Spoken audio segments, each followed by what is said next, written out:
YouTube now. You want me to start off my name and institution and case number? Okay. We're live, Kristoffer. If you could give your name, number, and institution. All right. My name is Kristoffer Morris, Kristoffer. Morris, Morris, and my institutional number is 505-194. I'm at Toledo Correctional Institution. And my case arrived out of Franklin County, Columbus, Ohio, and case number is 04CR-07-4866. Okay. Boy, you're prepared. We have a list of some questions here, and answer what you feel comfortable with. And I would like you to elaborate a little bit on your case so we can kind of show the public that you are innocent. The first question is, what are your memories prior to the incident during that evening or on that evening? I was with some friends. I was with a friend. His name's Paul Steegman, right? Which later was my co-defendant. And we was with a few women. I don't know if I should say their names or not, but yeah, I would. Let's not say their names at this point. Yeah, we were pretty much getting ready to go out and party a little bit, go drinking. This call is originating from an Ohio correctional facility and may be recorded and monitored. We had plans going over to my friend, another guy I know. His name's Coach Shortridge. This is the victims in the case. We was going to go to his house and grab some pills and some Xanax and go to the bar and try to have a good time. Right. Well, let's go to the second question. We're probably going to need you to call back twice, anyways. At least one more time besides this. I tried to keep the videos at 30 minutes. Who was present with you the moment leading up to the incident? Me and my co-defendant, Paul. We went over to the Shortridge's house, and it was me, Paul, and 3 other women. But they stayed in the car. And just me and Paul went in. Okay. How did you become aware of what was going to happen? I guess I wasn't aware of how it was going to happen or what was going to happen. Originally, I became aware that things were wrong as because Paul, when we first arrived, he had shot a gun off outside the car window and outside of the Shortridge house. It's like 2:30 in the morning, so it was really loud, like it was a big camp. He was, I guess, joking around, like horsing around because he was with these other 2 chicks, and he was just playing around, shot the gun off out the window. And I knew that there was going to be an issue. Really, I was trying to go home. I told him, I'm like, man, I'm going to go home because this is going to be an issue. And he was pretty adamant about going over there. And so I was like, I didn't leave him. I went with him. But at that point, I knew that there was going to be probably some issues over him shooting a gun off in front of his house. Okay. Was anything out of the ordinary by way of behavior of the person that was with you that night? He's a pretty, he was pretty, boisterous guy. He was just pretty much trashed out of his mind. He had been drinking. We had been at the bar drinking.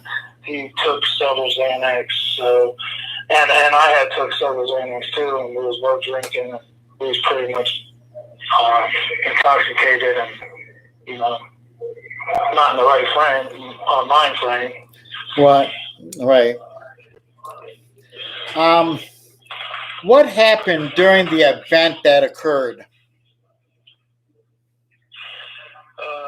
Do you want me to explain, what actually took place in the house? Yeah, if you can.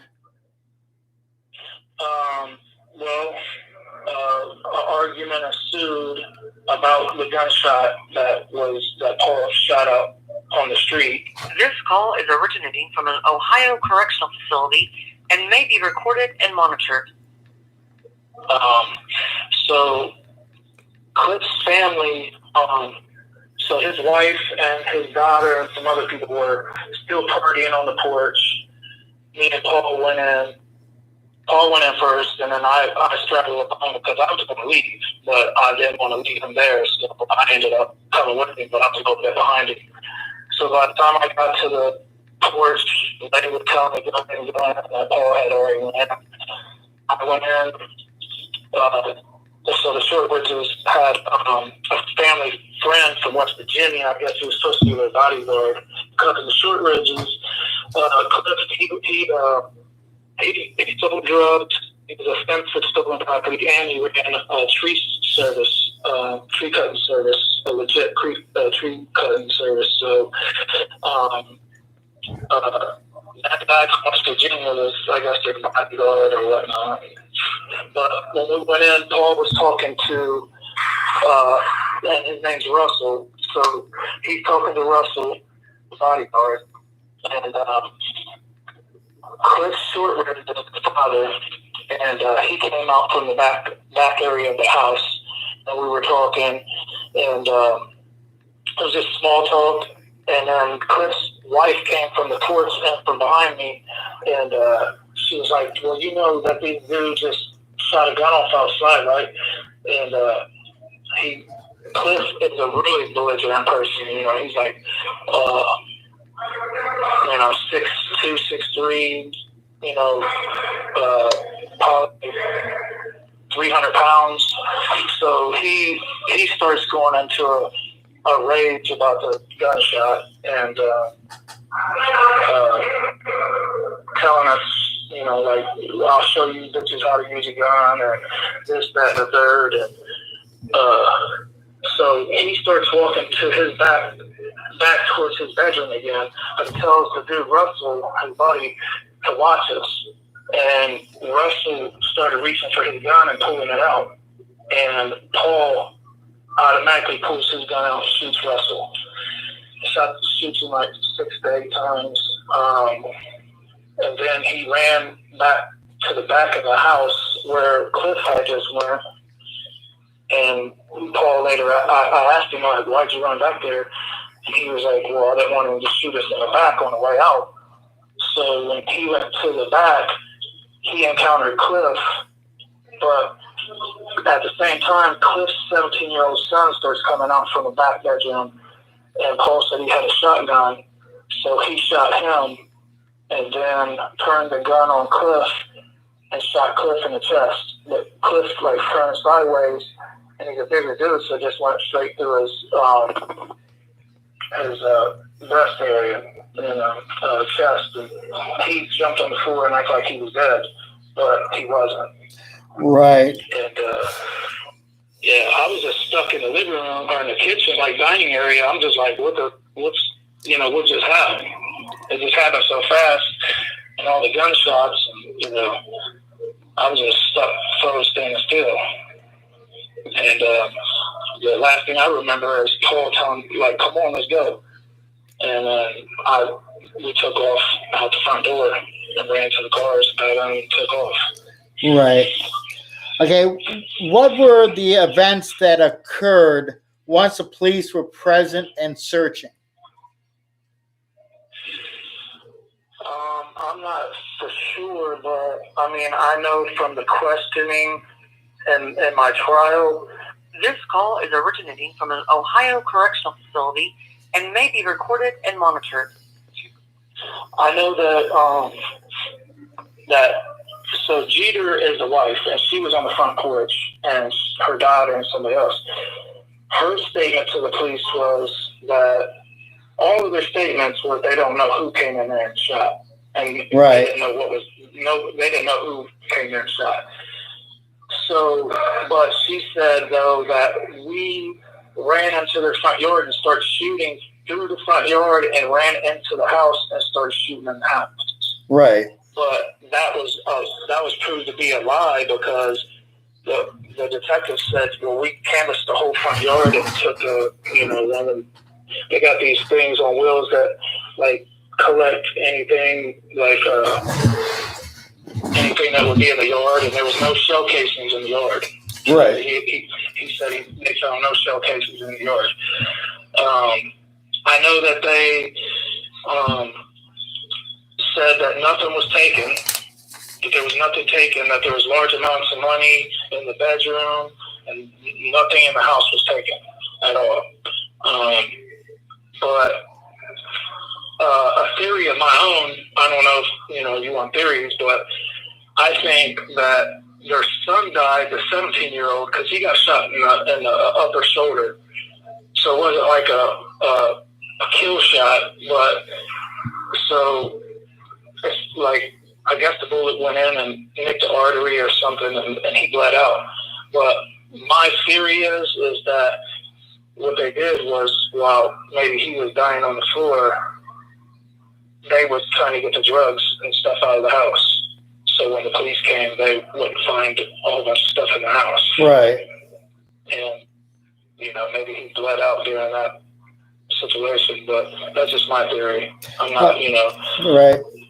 Well, what happened? This call is originating from an Ohio correctional facility and may be recorded and monitored. Explain what happened with the other individuals involved during the police chase.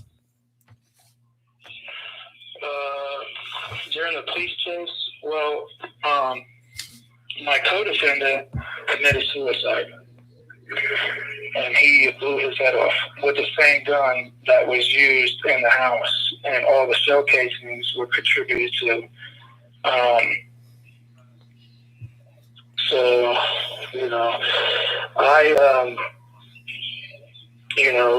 I don't know what to say about why I didn't turn myself in, only that because I know I didn't kill nobody, but I just grew up in a different state of mind with police officers, and so it wasn't like I was still trying to figure out what all happened and what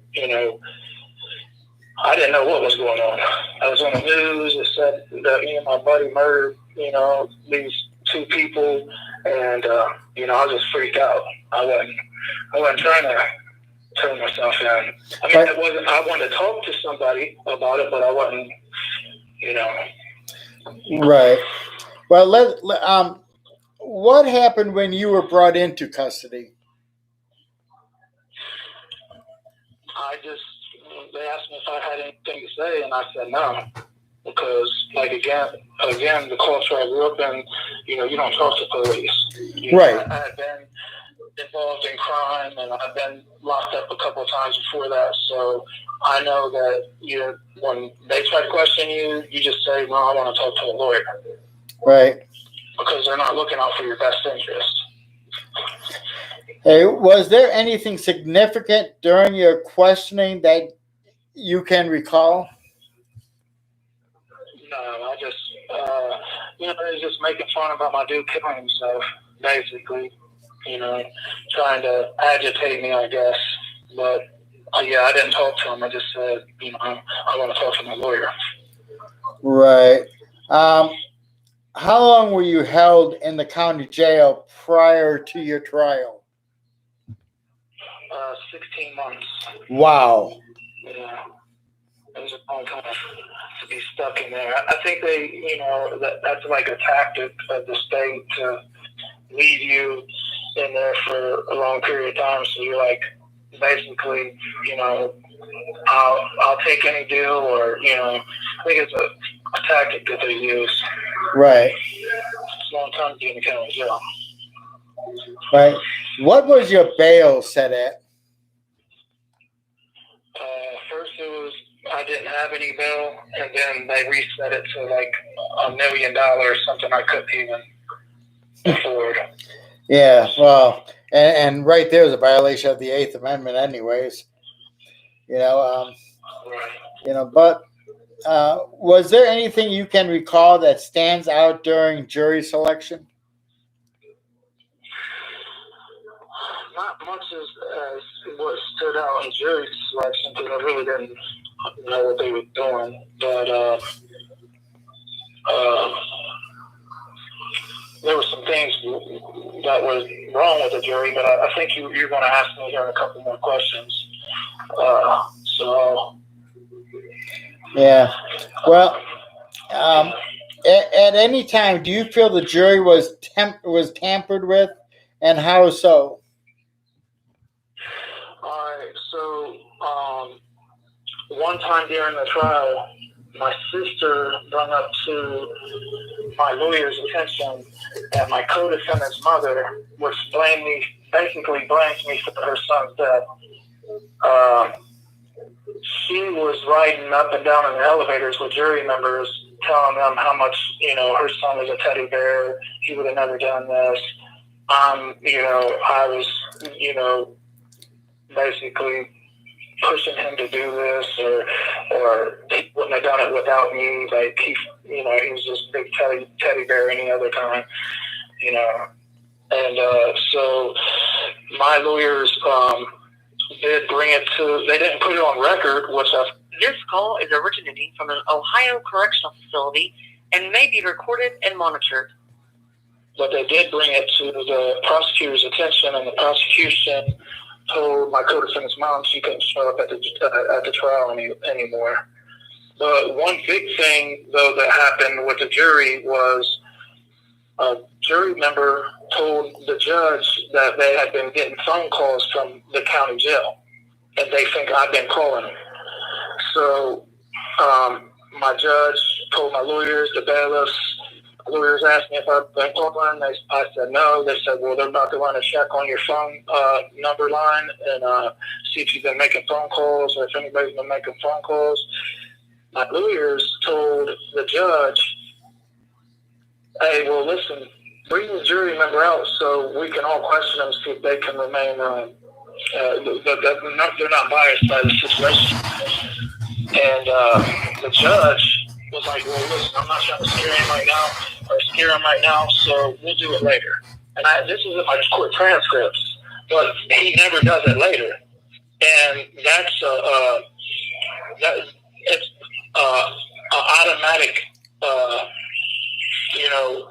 that's an issue in the law where they have to automatically stop your trial, bring the jury member out, and all sides question them. And if they don't, then that's grounds for a retrial. But they never did. Right. They never questioned this jury member. So this jury member, for all I know, has been thinking the whole time that I've been calling him, that I'm threatening. Honestly, he feels threatened because he went to the judge.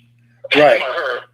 And so that right there, that person might have told the other jury members and tainted them, and they all think that I have their numbers, addresses, or something. Right. So, well, my appellate attorney never brought it up. Right. So During been brought up for, right. Well, during the trial, it came out that the call is originating from an Ohio correctional facility and may be recorded and monitored. During the trial, it came out that the family was trying to pay someone to attack or kill you. Could you explain that event?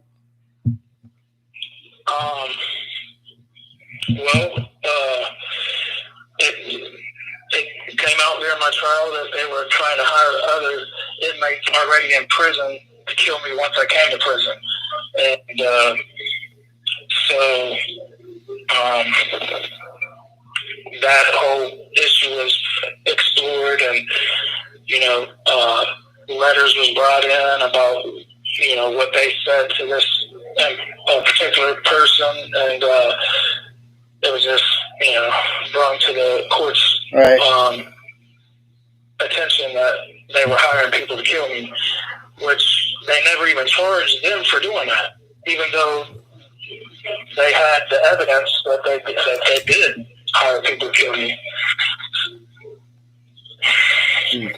That's sad, but that's part of going through the system. Especially if you're innocent, you're going to have people wanting to attack you, and even if you're guilty, you're going to have them wanting to come after you instead of letting the court handle it. Okay, was there anything else about the trial itself that stands out that you would like to address? I mean, there's a lot of issues with the trial. So the prosecution, when the prosecution takes your case, they have all your evidence. So they know exactly what the evidence is going to say about your case. Right. So all their evidence they knew was going to be contributed to my co-defendant Paul. It was his gun, his bullets. He had gunshot residue on his hands. I didn't have any gunshot residue on my hands, and he had gunshot residue on his body. So they knew all this by the evidence, by what they had in black and white, the evidence that they collected. But they allowed, the family, even though they had they talked to him several times, brung them in, kind of coached them up on, questions going to be asked of them on stand. So they knew exactly what these people were going to say. And these people basically got on stand and said that I was the actual killer, that they witnessed me shooting everybody. This call is originating from an Ohio correctional facility and may be recorded and monitored. Jeter, the mother, she said that she witnessed me killing Russell Bonner. Big Cliff said that he witnessed me shoot him and his son, but all the evidence proved that I did. So, I felt like that was the prosecution knowingly put people on stand that were going to lie and that were going to, point the finger at me, knowing that they didn't have a case like that. Right. And at the end of the trial, they knew that they couldn't get me for being a principal offender. So after closing arguments, which I think is messed up, is they asked for an aiding and abetting charge. Now, my counsel spent their whole put their whole focus on proving I wasn't the principal offender. So at the back end, you add another charge, another element to the charge of aiding and abetting, and I never had a chance to present a case, or I never had a chance to present any evidence that I wasn't an aider and abetter, which is a constitutional right of mine to be charged. That's why they give you an indictment. They charge you, and you're notified of what you're being charged of, so then you can build a defense against that. Right. Yeah. Well, how do you feel about your counsel that represented you? Well, one of my counsels, he's doing like 30-something years right now for raping his clients. I guess he was caught doing sexual acts with his clients for basically, to represent them and stuff. His name is Javier Armengol, and he's currently incarcerated right now. And my other counsel, Lou Williams, he fell asleep on me several times while we were, discussing, having meetings on how we were fighting my case. And he fell asleep during the trial. So I believe that they didn't do a good job. I think that they was just, appointed by the state for, a little bit of money that they didn't even feel was worth it, their time. And, they showed I wanted to get on stand. They was like, no. I was like, well, I need to get my story across. And it seemed like they wanted to fight the death penalty phase of my trial more than anything else, because they was like, look, don't get on stand, because if the jury deems you a liar and you don't have any remorse, then they're going to give you that death penalty. Okay. When we go to the death penalty phase. Right. So Well, how do you feel about the prosecutors? Was there any misconduct? And if so, what do you think the misconduct was? Well, yeah, I definitely think there was misconduct. Like I said, I think they knowingly put people up on stand that they knew was lying. The facts was going to prove they was lying. You was just trying to enrage the jury by doing that. And one thing, so you have a constitutional right to be found guilty on all charges, all elements of an offense by a jury, 12 peers of your jury. So on my aggravated burglary charge, they used that to enhance my murder charge to aggravated murder, and then put a death specification on that. So my aggravated burglary charge, now it was proven the family testified that I'm a family friend and I can come there at any time I want. So I believe the prosecution made a planned effort of not giving the jury all the elements to convict me of aggravated burglary. Aggravated burglary has an essential element of trespassing. You must trespass before you can burglarize somebody's property or home. And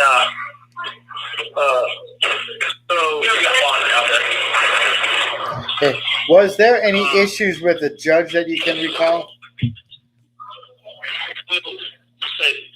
Well, sorry about that. Can I finish a little what I was saying? I didn't know. The COs was opening my door. Yeah. Now, was there any issues with the judge that you can recall? Besides him falling asleep, yeah. He fell asleep a couple times. Yeah, but can I go back to the answer that or can I explain that when I was talking about the jury instruction? Sure, go ahead. Yeah, well, they left out the prosecution purposely left out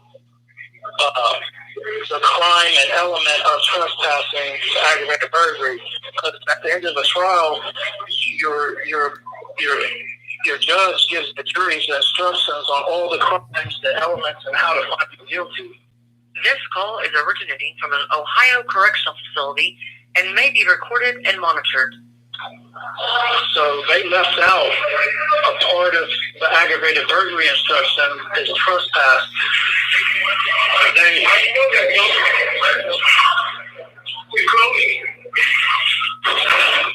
So I'm sorry. So they left out the element of trespass on purpose because they knew that the jury wouldn't find me guilty of it. Because there's prior testimony that I'm a family friend and I could come there at any time. Now, I have a constitutional right to be found guilty on all charges. I'm actually in prison right now, and I'm not even been properly found guilty of aggravated burglary because the jury never considered trespassing as an element to aggravated burglary. Hopefully I explained that right. But yeah, we can move on if you would like.